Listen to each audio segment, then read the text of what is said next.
Salam sejahtera kepada Miss Nurul. Hari ini kami akan membentangkan 5.0, yaitu cadangkan aktiviti inovatif PDP BBM. Kumpulan kami ialah saya, Sean Ivor Wong, dan juga teman saya, Siti Nur Sahira binti Samin. Dalam 5.1, nama aktiviti kami ialah Baca dan Bina. Aktiviti ini gabungan bacaan teks digital dan juga pembinaan ayat secara kreatif. Dia menggalakkan pemahaman teks serta penghasilan ayat menggunakan kosa kata baharu.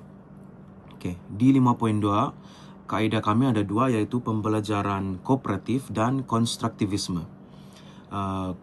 Pembelajaran kooperatif adalah murid dibahagikan kepada kumpulan kecil, yaitu 3 hingga ke 4 orang.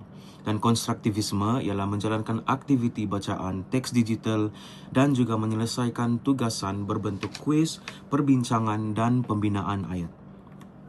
Untuk 5.3, aplikasi teknologi yang kami menggunakan adalah Padlet, yaitu murid dia menulis simpulan cerita dan ayat baru menggunakan kosakata baharu di aplikasi Padlet itu. Dan kedua ialah teks digital interaktif yang digunakan sebagai bahan bacaan utama. Dia mengandungi kosakata yang dipilih untuk aktiviti penggayaan mereka dan seterusnya akan dijawab di Padlet mereka. Saya akan teruskan dengan langkah 3, yaitu langkah ini dijalankan selama 15 menit.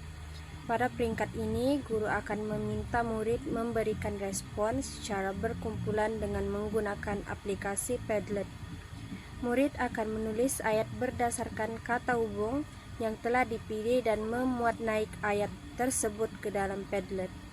Seterusnya, guru akan menyemak dan membetulkan ayat murid jika terdapat kesalahan dari segi tata bahasa atau struktur ayat.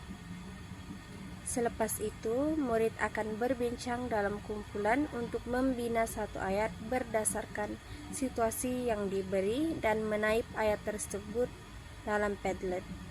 Setiap kumpulan akan membentangkan hasil ayat mereka kepada kelas. Kemahiran yang diterapkan dalam langkah ini ialah termasuklah kemahiran linguistik, yaitu murid dapat membina ayat dengan betul menggunakan kata hubung. Nomor kedua, kemahiran interpersonal melalui kerjasama dalam kumpulan semasa perbincangan.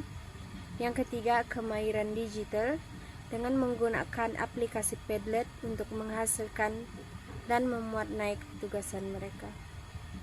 Hasil pembelajaran yang ingin dicapai ialah murid dapat membina ayat menggunakan kata hubung berdasarkan teks yang diberi, serta menilai dan membetulkan ayat rakan secara kendiri.